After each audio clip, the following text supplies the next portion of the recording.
Rautakausi Suomessa. Rautakauden ajatellaan lähteneen Suomessa noin 500 vuotta ennen ajanlaskun alkua. Ja nämä aikakaudet lasketaan siitä, että minkälaista esineistöä löytyy. Rautakautta edeltää pronssikausi ja sitä edeltävää kivikausi, mikä oli hurjan pitkä. Sitä pronssikausi, 1000 vuotta tai näin, niin ei joidenkin tutkijoiden mielestä Suomessa ollut ollenkaan, koska täältä on löytänyt pronssisia esineitä niin vähän, että se ei ollut sillä tavalla relevantti materiaali. Nämä ensimmäiset 500 vuotta, niin nämä rautaesineet, mitä Suomelta siltä ajalta löydetty, on nyt ollut tuontitavaraa. Ja joskus ajanlaskun alkamisen jälkeen, niin Suomessa oli sitten pikkuhiljaa alkoi kehittymään omavarainen raudanvalmistus. Ja se onkin jännä homma. Siis järven pohjasta kaivetaan järvimalmia, semmoisia mötiköitä, joista on 20-50% rautaa. Ja sitten niitä kuumennetaan kuopassa. Oli kehitetty semmoista uuden tekniikkaa, puuhiiltä, joka sitoo hirveästi lämpöä ja sitten todella kuumassa kuoppa-uunissa, niin sitten irtoaa ne kuona-aineet ja sen jälkeen se rauta sulaa ja sitten kun se sulaa, niin sitten voi takoa hyötyesineitä, kuten aseita, pukkoja tai miekkoja, mutta ennen kaikkea maanviljelysesineitä. Ja maanviljelysesineitä on esimerkiksi sirpit ja aurat. Suomessa oli omasta takaa härkiä, niin sitten laitettiin se vähän härkä vetämään auraa ja kyntämään peltoa. Niin sehän sitten laajensi peltojen pinta-alaa aivan valtavasti. Varmaan samaan aikaan Aurajokikin nimetty, kun oli niin hieno keksintö. Seuraava ongelma sitten maanviljelysajan Suomessa oli, että mitä sillä kaikille viljalle tehdään. Niin kuin tiedetään, että Suomessa joskus voisi näin oikein hyvä sato, toisena vuosina ei sato ollenkaan ja ruokaa ei saisi mennä haaskuuseen. Ja kun on tämmöinen märkä talvi välissä, niin minkäs teet sitä vai minkä ulos jättää. Ja sitten piti niin kuivata sitä viljaa.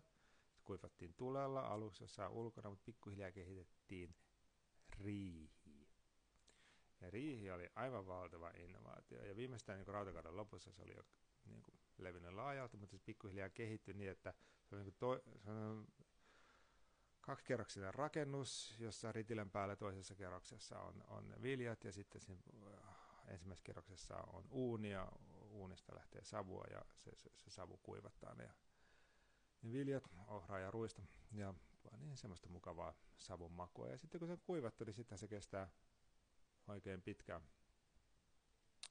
Muita keskeisiä elinkeinoja oli siis karjanhoito ja mä haluan siitä nostaa esiin vuohen, koska se on vähän niin kuin semmoinen unohdettu eläin Suomessa. Mutta pitkään se oli niin kuin rautakaudella ihan keskeinen eläin ja keskiajalla ja vielä 1800-luvulla asti niin semmoinen aina köyhän perheen lehmä, että sitten 1900-luvulla niin se on sitten jäänyt vaan semmoisiksi kuriositeetiksi vaan ja muistamme sen enää vain joulupukista, mutta vuohihan on niin kuin valtavan hyödyllinen eläin. Se elää tosi vähällä, sitä ei haittaa kylmä tai kuuma tai joku puuta ja siitä saa vaikka mitä, niin kuin luuta ja nahkaa ja lihaa ja maitoa. Se vähän joutui myös huonoon maineeseen sitten, kun silloin kun kristinusko tuli, koska ajateltiin, että ihmiskunta jakautuu vuohiin ja lampaisiin ja on syntipukkia ja näin, niin se vähän niin kuin sivuraiteille jostain ihan tämmöisestä syystä, mutta se on niin ihan erinomainen pohjoisen sopiva eläin.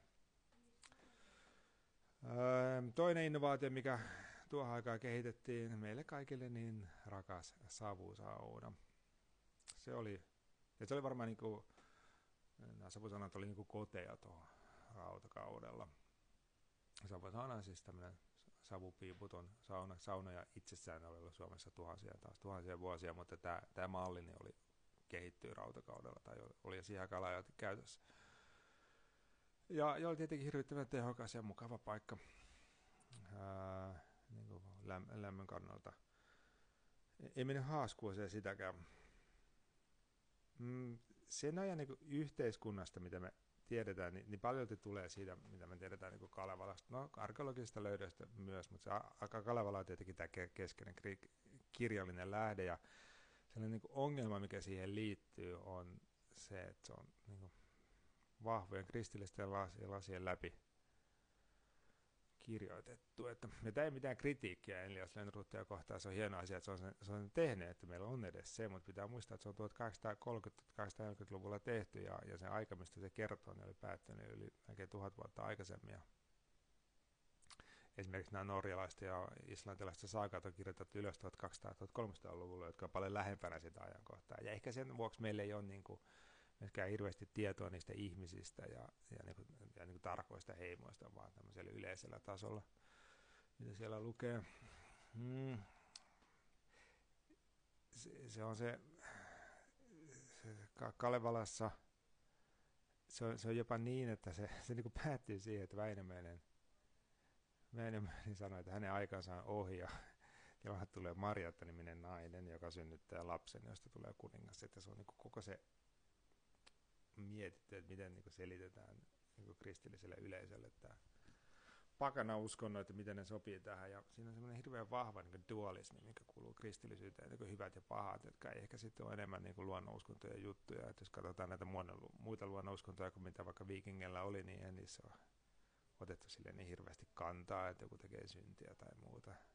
Vaanikaiset vaan esitettiin. Ja olen sitäkin miettinyt, että onko se Sammo tuhoutuminen, niin halutteko silläkin niin vaan osoittaa, että tämän ajan kuuluu jäädä taakse ja kristillisyyden tulla tilalle? No, en tiedä.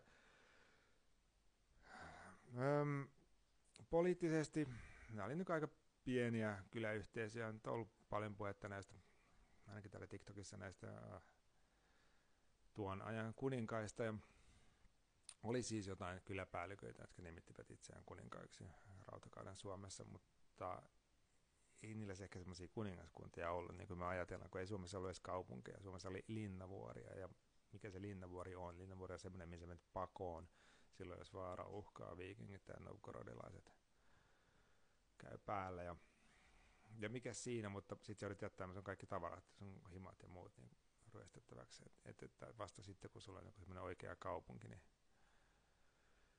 niin kuin vaikka Ruotsissa oli Birkan kaupunki, sekä ei oli hirveän iso, 800 000 ihmistä, rautakautinen kaupunki, että Suomessa nämä merkittävin linnanvuori Turussa tai Liedossa, Liedon vanha linna, niin en tiedä paljon siellä on ihmisiä, ehkä 100-150. Toinen merkittävä asuinpaikka oli tietenkin Hämeenlinnassa. Hämeenlinnan tai siellä Aulangolla on löydetty rautakautinen asuin siellä, missä oli ehkä myös 100-150 ihmistä asu siellä, niin oli nämä 3 isoa heimoa Suomessa, karjalaiset, hämäläiset ja varsinaissuomalaiset. Sen lisäksi saamelaiset asuivat vielä aika paljon etelässä. Rannikolla oli paljon kalastajia tai hylkeenpyytäjiä. Mä en tiedä, miten ne lasketaan näihin heimoihin mukaan. Nämä oma porukkaansa. Hylkeenpyyntiä jatkoi niin 1900-luvulla asti niin ihan merkittävänä elinkeinona tuolla noin. Rautakausi päättyy sitten siihen, että kristinusko tuli Suomeen. Ja Suomesta on löydetty Suomen vanhin kirkko aivan siitä Turun tai siitä Liedon vanhan vierestä Ristimäeltä noin 1100-luvulla rakennettu. Ja se on niin kaunis se tarina. Tämä arkeologi Juha Ruohonen se 10 vuotta sitten se löysi. Se on 43 vartin kävelymatka niin siitä vanhalta linnalta Turun päin, niin siellä oli semmoinen kumpu, jonka nimi oli Ristimäki. Ja sitten se Ruohonen oli silleen, Ristimäki, kumpu. Sitten se kaivoi sen kumun auki ja sieltä löytyi vanha kirkko. Aivan uskomaton juttu. Mutta siitä voidaan sitten katsoa, että kristinusko lähti leviämään Suomeen ja uusi aika oli koittunut, että kuinka niin väkivaltaista se oli ja kuinka paljon taisteluja oli ja kuinka niin johdonmukaista se oli, niin ei varmaan mitään näistä. Että se on mielestäni hyvin niin kuin asteittaista toimintaa ja käännytystyötä, ehkä mitään sellaista semmoisia niin kuin dramaattisia tapahtumia ollut, että nämä kaikki lallit ja muut on sitten kehitetty jälkeenpäin niin kuin mytologiaksi.